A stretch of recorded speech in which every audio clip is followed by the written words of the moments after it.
को। तो उसने कहा क्यों, जिस तरफ धार बह रही उसी तरफ तो हो जाएगी बह के। तो पंडित जी बोले नहीं नहीं, वो जिंदगी भर उल्टी चली, इसे उल्टी बही होगी। तो जैसे ये पंडिताइन जी थी, हमेशा उल्टी चलती थी, कभी अपने पति की सीधी बात नहीं। उसी प्रकार ये धुंधली देवी जी थी, हमेशा अपने पति की बुराई करती रहती थी। जब अब पुत्रों के संकट से दोनों ही दुखी थे। एक दिन आत्मदेव ब्राह्मण ने दुखी होकर के जंगल गए। जंगल में जाके आत्महत्या करने लगे। आत्महत्या के उद्देश्य से गए, एक वृक्ष के नीचे बैठ गए। उसी समय महात्मा जी निकले। महात्मा जी ने देखा कि ब्राह्मण रो रहे हैं। उन्होंने सोचा कि भगवान के लिए रो रहे होंगे। पास जाकर कहा कि देखिए भगवान आपको मिल जाएंगे, एकदम निराश होने से कुछ नहीं होता। तो आत्मदेव ब्राह्मण बोले देखो भैया, भगवान के लिए नहीं रो रहे, हमारी कोई संतान नहीं इसलिए रो रहे हैं। सोई ब्राह्मण संत जी बोले कि देखो क्या तुम अपने पुत्र पुत्रों के झंझट में पड़े हो। राजा अंग एक राजा हुए, उनका एक ही पुत्र था जिसका नाम था वैन। इकलौता पुत्र होने के बाद भी उस पुत्र ने अपने पिता को इतना परेशान किया कि पिता को नगर छोड़ के जाना पड़ा। उन पुत्र पुत्रों में कुछ नहीं रखा है। राजा सगर के 60,000 पुत्र थे। क्या उनको फल मिला कि सारे पुत्र कपिल भगवान की क्रोधाग्नि में जल के भस्म हो गए। कि सारे संसार के झंझट छोड़ो, भगवान का भजन करो। आत्मदेव ब्राह्मण बोले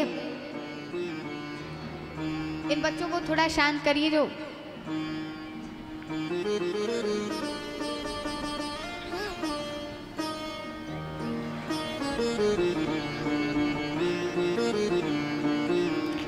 बोली राधा रानी सरकार की जय हो।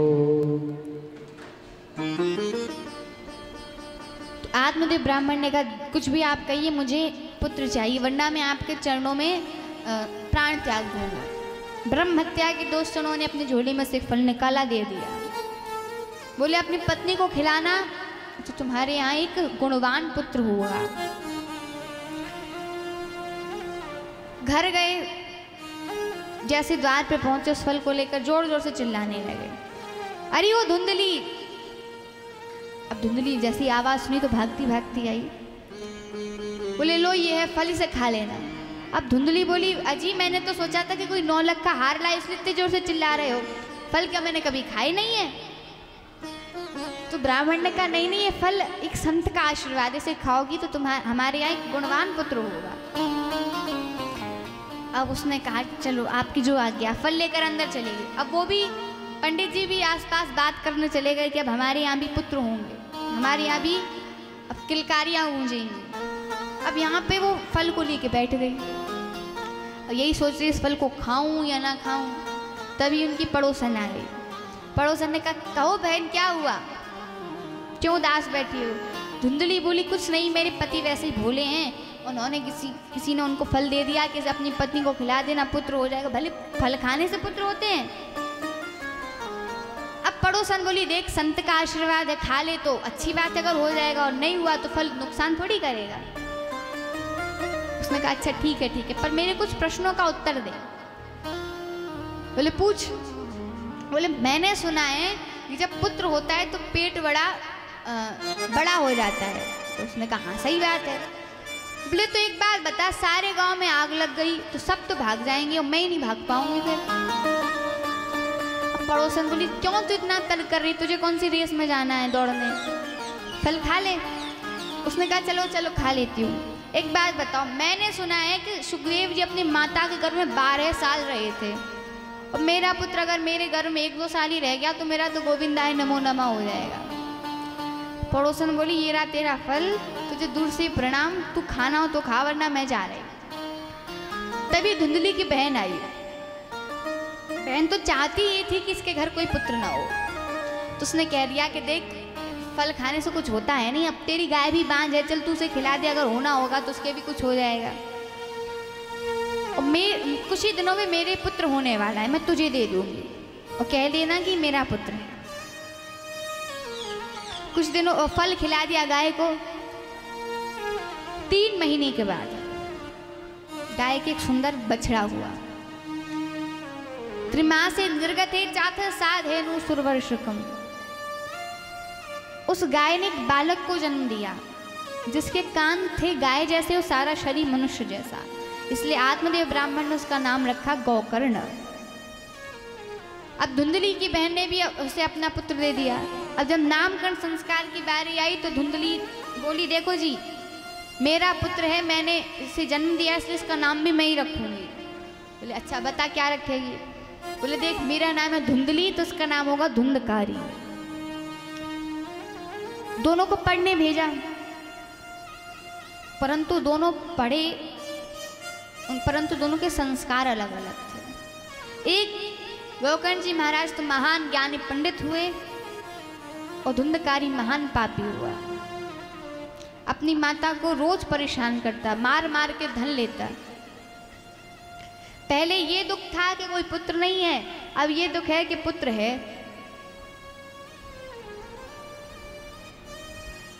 धुंधकारी छोटे छोटे बच्चों को उठा के कुएं में फेंक देता था, किसी के भी घर में आग लगा देता था, बड़ा पापी था। एक दिन धुंधली एकदम परेशान हो गई, रात के समय भागी भागी एक कुएं में जाकर गिर गई और उसकी मृत्यु हो गई। अब एक दिन पिताजी को भी खूब पीटा धुंधकारी ने धन के लिए, तो पिताजी भी परेशान हो गए, कहने लगे क्वा गच्छामि क्वा तिष्ठामि, क्या करूं कहाँ जाऊं? गोकर्ण जी आए, बोले पिताजी देहेस्तिमां सुरधिरे अभिमतिं त्वजत्तं जाया सुतादिषु सदा ममतां विमुञ्च पश्यानिशं जगदिदिनं क्षणभङ्गनिष्ठं वैराग्यरागरसिको भवभक्तिनिष्ठः। पिताजी ये जो देह है वो हड्डियों का, मांस का, रुधिर का बना हुआ है, इसमें एक भी शुद्धता नहीं है। पिताजी मेरा तो मन ये कहता है कि आप संसार के मोह बंधन छोड़ो और वृंदावन में जाकर के भागवत के 10वें स्कंद का पाठ करो, आपकी मुक्ति हो जाएगी। आत्मदेव ब्राह्मण भी गए, उन्होंने पाठ किया, भगवत भक्ति प्राप्त कर ली। गोकर्ण जी अकेले थे तो वो भी तीर्थ यात्रा करने चले गए। एक दिन धुंधकारी राजा का धन हरण करके लाया। धुंधकारी ने अब राजा का जब धन हरण किया तो जो उसके साथ वैश्याएं रहती थी, उन वैश्याओं ने सोचा कि राजा के सिपाही तो ढूंढते ढूंढते आएंगे ही, तो इसके साथ साथ हम भी पकड़े जाए। इसलिए रात के समय जब धुंधकारी आया तो उसे 4 पाई खटिए से बांधा और उसकी खूब डंडे से पिटाई की, खूब मारा उसे। परंतु कहते हैं कि जो दुष्ट व्यक्ति होता है उसकी मृत्यु जल्दी नहीं होती, उसे तड़प तड़प के मरना पड़ता है। इसलिए एक वेश्या गई, चूल्हे में से गरम गरम अंगारे लाई और अंगारे उसके मुख में डाल दिए। उसके जलन से तड़प करके धुंधकारी की मृत्यु हो गई। मरकर बना प्रेत। अब प्रेत इसलिए तड़पता है क्योंकि बस उसके मुंह में वो कुछ खा पी तो पाता नहीं है, सिर्फ उसके मुंह में सुई की जितनी नोक होती है उतने ही उसमें छेद होता है कि वो सिर्फ वायु का सेवन कर सके।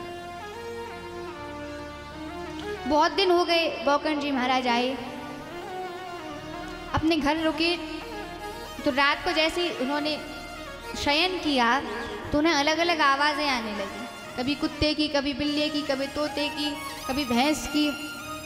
आवाज़ें जब आई तो उन्होंने जल अभिमंत्रित करके छिड़का। वो अभिमंत्रित जल से वहां पर एक प्रेत उत्पन्न हुआ। प्रेत बोला, अहम भ्राता त्वदीयोस्मि धुंधकारीत नामतः। भैया गोकर्ण, मैं तुम्हारा छोटा भाई धुंधकारी हूँ। गोकर्ण जी ने कहा, तुम्हारी मृत्यु का समाचार पाकर मैंने बहुत पिंडदान किए थे, तुम्हारी मुक्ति नहीं हुई। धुंधकारी बोला, महाराज आप एक नहीं हजारों पिंडदान कर दो पर मेरी मुक्ति नहीं होगी, क्योंकि मैंने अपने जीवन में इतने पाप किए कि उसका प्रायश्चित करना असंभव है। बहुत पाप किए मैंने, आप ही कोई और साधन बताइए जिससे मुझे मुक्ति मिल जाए। प्रातःकाल हुआ, गोकर्ण जी ने ब्राह्मणों को बुलाया। सारे ब्राह्मणों ने अपने अपने शास्त्र वेदों को उलट पलट कर देखा, परंतु कहीं भी किसी को कोई साधन नहीं मिला। गोकर्ण जी महाराज ने सूर्य भगवान की गति को रोका।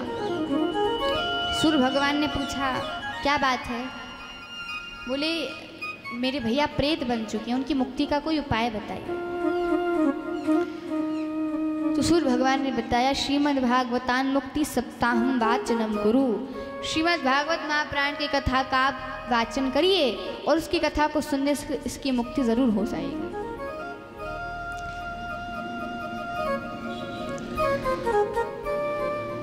गोकर्ण जी महाराज ने बैठ कर के भागवत महापुराण की कथा का आयोजन किया।